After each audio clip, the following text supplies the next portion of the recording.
My name is Lina Juarbe Botella. Currently, I work at the Women of Color Network, Inc. as the Senior Director of Programs. But for the past 25 years or so, most of my work has really been around issues around ending violence against all women. And also, I have a particular interest in engaging men in that process as well, so that we can find a way to offer hope and healing for all our communities. So when people think about SART teams, oftentimes you think about who is the member, like who is part of the SART team. And for me, I think about a prosecutor or criminal justice system, including law enforcement, advocates, a sexual assault nurse examiner. I would say that that's what the norm has been. One of the things, or one of my greatest hopes for SART teams right now, is that for us to understand, first of all, that SART teams should resemble the community. And that without a doubt, there's no rule or law that says these are the only 4 schools that should be in that room. So my greatest hope is that we can expand to bring the community in the room. And I quite frankly mean it beyond those 4 walls that SART teams hold SART team meetings. I have a core belief that a SART team starts in the community. When a survivor tells their sister or their partner, hey, this happened to me, a SART team member is that sister, neighbor, uncle, aunt, mother, or brother as well. When we bring other members into the SART that are not the usual 4 groups that we've talked about, it is important that we just really keep in mind what we should be asking ourselves is what is important to survivors? Who holds them up? Who supports them on a regular basis? And whomever that leads you to as a SART member, then that's what we need at the table. So it might be their pastor, it might be someone that they come in contact at school, whomever they define as community, that person should have a seat at the table. So when thinking about SART team meetings, oftentimes we think about the usual suspects, as I would call it, right? Law enforcement, SANE, advocacy, prosecution, or criminal justice system representation. In my experience, some ways that we have engaged what I would call the heart of the community. Again, as I mentioned before, there's no reason why you can't have other members in the room. So in my community, at different times, we have engaged specific populations that intersect with the survivor, because at the end, my job is to assure that we seek safety for survivors and augment every possibility of healing for that survivor. And so that often, for me, means, as an advocate, connecting with the survivor, providing the services that we offer in those ways. But beyond that is to saying, who do you intersect with on a regular basis that could have a meaningful connection to you, who can be a conduit of resources you need or healing. And so oftentimes survivors would say, I would really like someone from my church to know that this happened to me. I would like to have someone from my Latino community that supports me, what happened to me, but I'm afraid to talk to them. So those 2 examples are the immediate ones that come to me. Those are people that we engage in our SART teams at different times. And what I would provide some caution about is to assure that we don't just do that when we have a survivor that kind of outs themselves about what they need for healing. That is our job as SART teams, to expand to all those communities. We know that people go to church. We know that people that come from specific communities stay within those small communities oftentimes and find protections in those same communities. It is our job at SART teams to develop meaningful relationships beyond when they're coming to maybe have a prosecution or a SANE exam. So in order to do that, we have to create relationships. We have to earn trust. Trust is not given. The more that you reside at the margins, the more that you as a member of the SART team need to understand that it's difficult to trust. Many of the marginalized communities that that I'm referring to, are communities that are overserviced, by the criminal justice system. So it would be normal that a member of the Black community would have a hard time thinking about, oh, I'm going to talk to the cops to get help from them. And that might sound distasteful to some, but the truth is that we know that that's happening in our communities right now. And in order to be more effective, SARTs have to create relationship, and that requires time. And that requires giving up power at times, and listening, and being a student a lot, more than a teacher. So that's what I think about, from my experience, how we have brought different community members into the SART table. When we think about expanding the membership of SART to benefit survivors, we have to, again, think about who is it that on a regular basis supports them. Whether we like it or not, as a SART team, we're a very small portion of that survivor's life. So when we think about, so for example, if we're working with someone from the deaf community who has experienced a sexual assault, we have to think about what are their needs? We have to seek that, and we need to bring that expertise to the table. I also think it's important to remember that how we are with people, regardless of the language they speak or that they don't speak, their background, we have some things that we have to remember in these systems that move too fast, sometimes to show our humanity. I remember a long time ago working with an Arabic woman.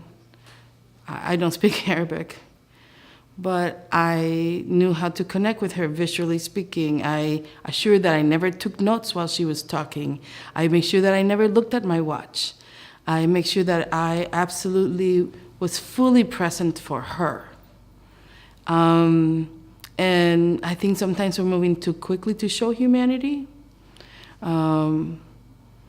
And if we could just take a minute and be with someone, really be with somebody in this time that sometimes it feels like your life is upside down, completely upside down, that would really help the long-term process of a SART. From my experience, some of the things that we did to expand our SART, we did start with the usual suspects around the table. And early on, we just ask ourselves questions like, do we look like our community? Clearly, early on, we realized, wow, we are not representing the Black community. We do not have we have a large population of Hmong people. We clearly realized that in my community, there was a lot of faith-based folks, and that we didn't have pastors involved. So we kind of created not only it was like the SART, but the addendum of the SART that allowed us to say, oh, well, why don't we bring these community members, almost CCR-ish. We brought other members to the table to almost kind of first create relationship. There was no specific, this is what our goal is. To create relationship, for people to say, what made you come to this meeting today when you found out it was about sexual assault? And for them to share about that, and then to also, almost create, work out the muscle of building relationship and being able to say, so what would you do if one of your parishioners came and told you this happened to them? And then we just started at a really basic level about learning from each other around that. I joke often and say you have to drink a lot of coffee to do this work, because you have to create spaces to connect with folks meaningfully, in meaningful ways. So if we wanted to have the faith-based communities, not even that a specific person that knows the survivor, it might not even be their pastor, but someone that represents something that really matters to the survivor, whose case is in front of us, we can seek that expertise without giving specifics. And say simply, Pastor Jones, what would you do? What do you think we need to know from you as a faith-based leader and how we can best support this survivor?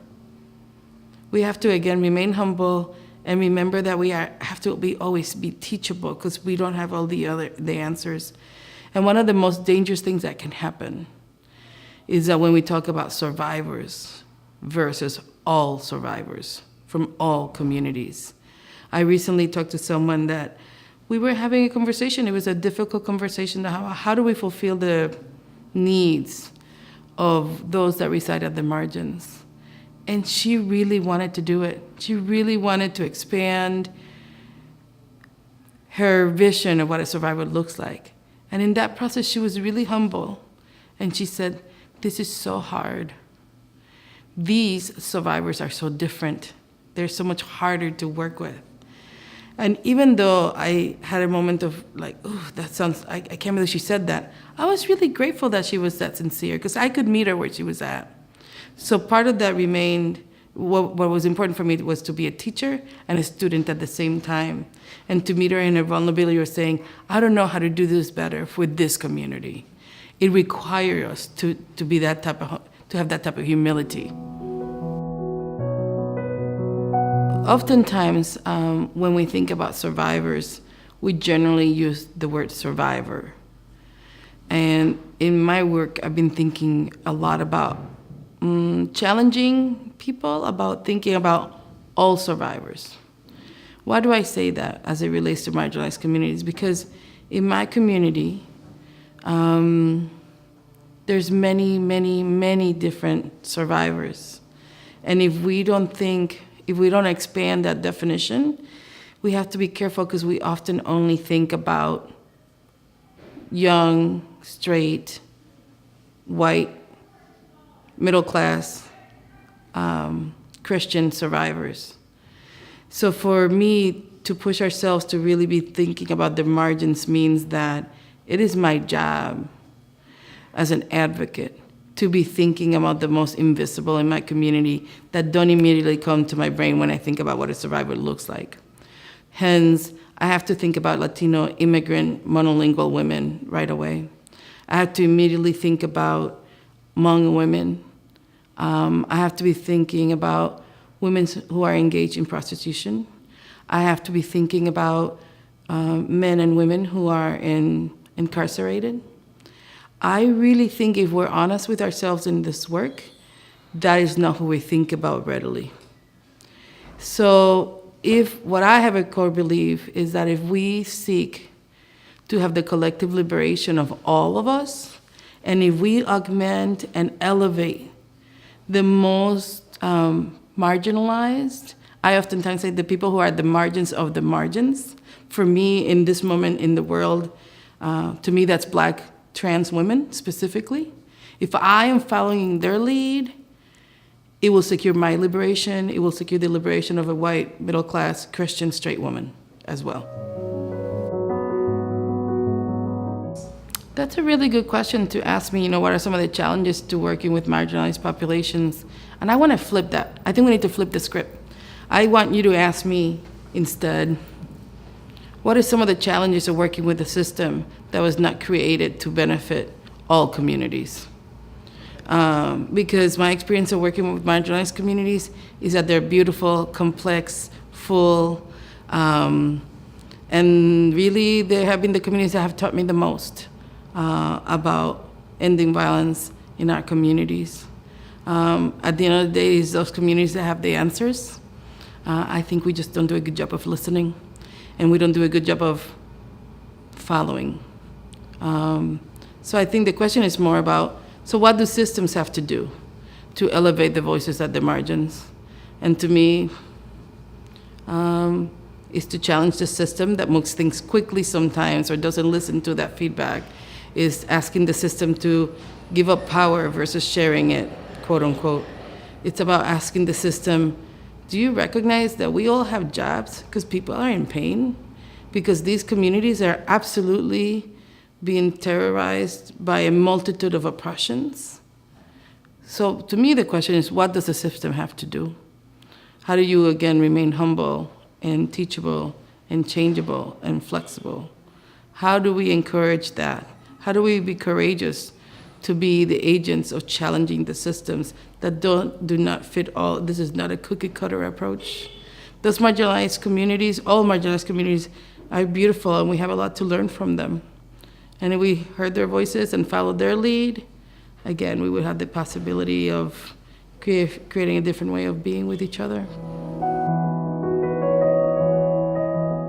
I think that one of the most incredible things that we have as an opportunity at SART is to think about how do we remain grounded in the voices of survivors. And again, what a SART does, right? We're very clear. We want to review a case. We want to provide feedback. One of the greatest things that we can do is to bring the voices of survivors to the room. And there's many, many ways to do that, right? We certainly could ask previous survivors that participated in any or intersected with any of the SART members. We could go to your local program and say, could we ask special permission from the Adults Molested as Children group? Could I come and listen for a few weeks? I need my own teaching, my own learning around that. I've worked with many survivors who are dying to tell their story, who really want to change the world. Find who those people are. Connect to your local rape crisis center.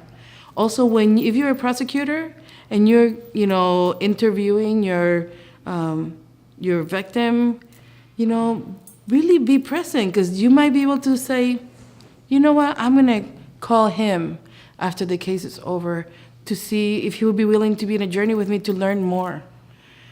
And also remember that you got to do your own work, right? There's a million resources for you to learn from survivors. I think the beautiful pieces is that you have a chance to remain humble in that process. And, I'm an expert on nothing except for my own experience. And I come from that perspective in this work. I know a lot. I know a lot because I've been a good student to survivors. But I'm not an expert of their experience.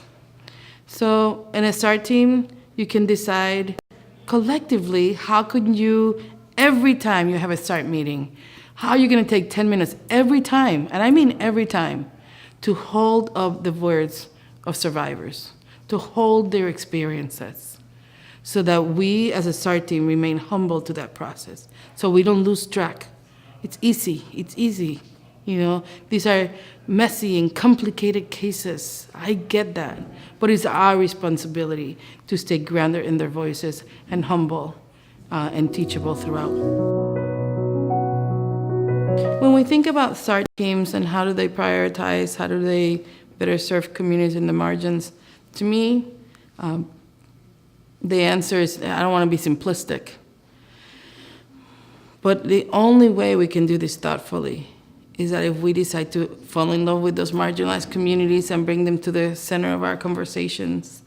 And beyond that, not having them come to us, but us go to them as a SART member. It's my job to seek out those communities, not only when I need something from them. I'm an aspiring ally to many communities. It's my work. I'm responsible to learn more about the Kurdish community. I'm responsible to learn more about the history of Hmong people. It is my job to seek that. So the number one thing to do is that SARTs have to recognize that. I also, we're in 2017. We can no longer act like we don't know that many of our systems do not look like the communities we live in.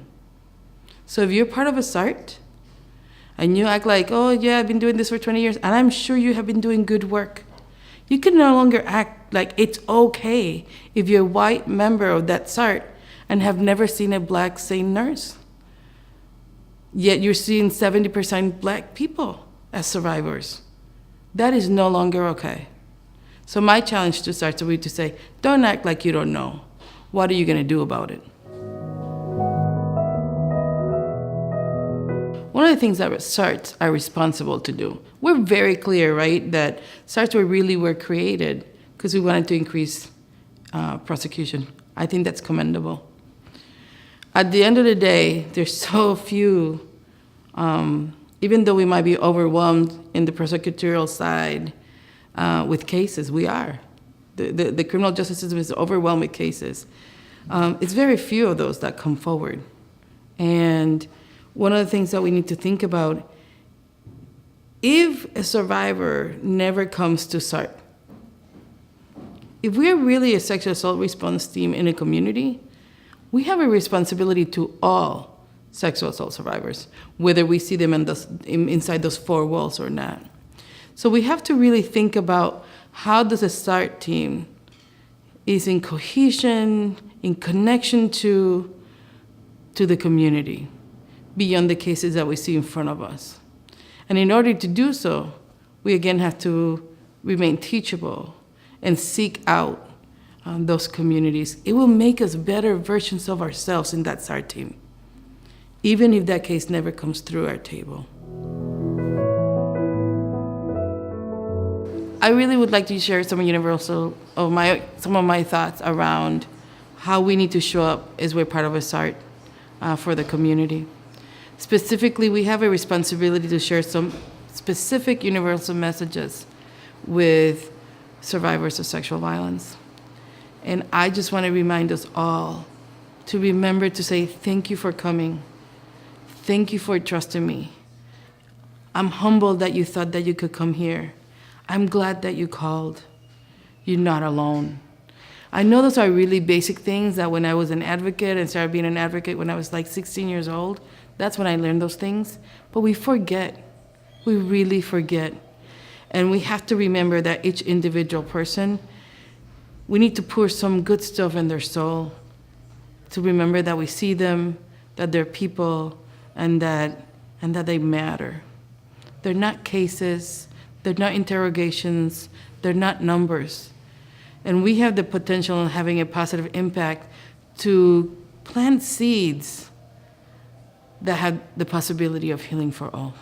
And that is it is a huge privilege for us to be in that position. And I hope that SART team members recognize that.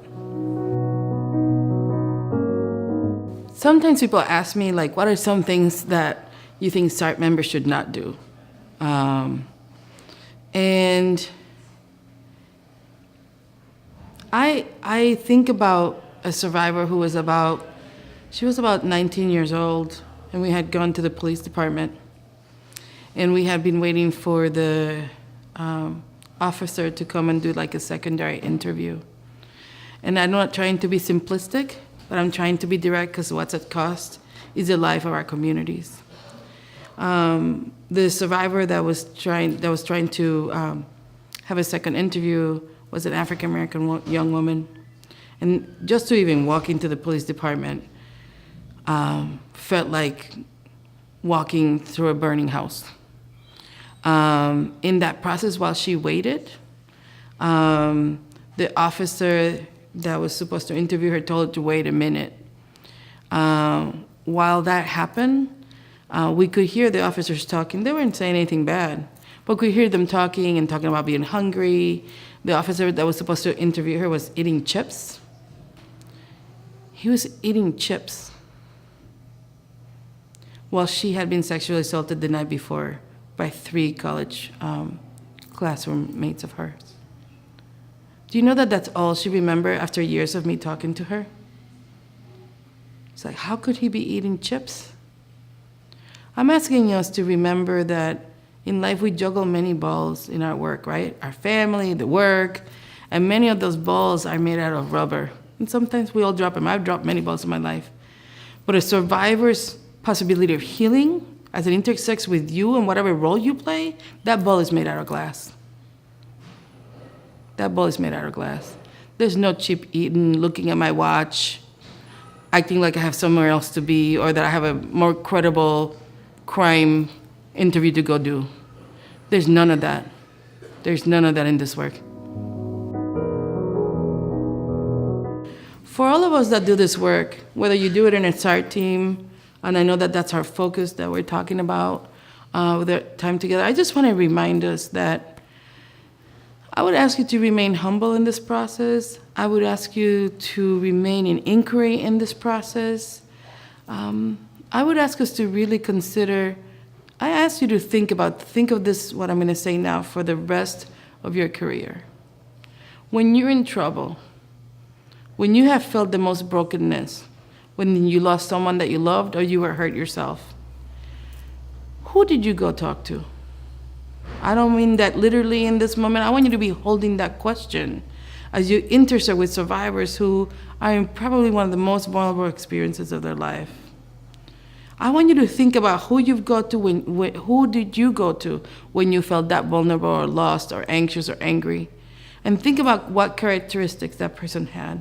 When I think about that, I immediately think about someone that heard me, someone that affirmed me, someone that was connected to me, not only like by talking to me, but like I physically could tell they were fully present for any word that I had to share. What I ask us to do, any of us who have this privilege of doing this work, is that we have to show up like that all the time. All the time. So please hold dear in your heart that person that you felt provided you great support in a way that was meaningful to you, and just try to be that person. I don't care if you're an advocate that started a month ago, a law enforcement person who has been here for 30 years. We have to remember what a privilege it is to intersect with the possibility of somebody's healing path. And we have the possibility of being part of the solution, or frankly, whether we like it or not, we have the possibility of being part of the problem. And we get to decide. We get to decide that. I don't know what else I would be doing if I wasn't doing this. I'm so clear, not only by my inner circle of people that I love, that this issue of sexual violence, it's an epidemic that has lifelong consequences. It does not mean that it doesn't have lifelong possibility of healing, but it makes life harder, messy, and beautiful all at the same time. So for me, in my immediate circle, we all have been touched by sexual violence in some level or some way, particularly if I think about my community, what I refer to as my community. And if we're gonna be honest, we all pay the price. Who doesn't walk faster to their car and pulls out their keys when you're in a parking structure? Who doesn't worry when their daughter is not home on time? Who doesn't worry when your child starts touching themselves in ways that you think is not appropriate for their age, or starts having sexual exploration at a time that you don't think is appropriate? Who doesn't go immediately, what happened to my child? So I think we live, unfortunately, in a hyper level of hypervigilance, I should say. And I've never met more beautiful people than survivors, who teach you about resilience, who teach you about how you get up the next day after something that makes me feel sometimes like I couldn't even breathe, you know? And at the end of the day, I want to be the hope. I want to hold on to hope and represent hope. And particularly as a woman of color, I really want to challenge white allies in process to know, like I'm saying, we really need you. We need you to risk. We need you to show up for us. And to the marginalized communities that love me and that I love, we could not do it without each other. So we have to hold those truths at the same time and still hope for collective liberation, but we have a long way to go. Our aspiring allies are not in it with us in the way that I would hope. They are not risking as much. So I really hope that we recognize that this is an epidemic that impacts us all. Whether it's the people you love, just around the world, this is an epidemic. And the only people, it's the most preventable thing. It is one of the most preventable things, sexual violence is, you know? So I think we have a great opportunity to not act like this is another day at work, or this is another paycheck.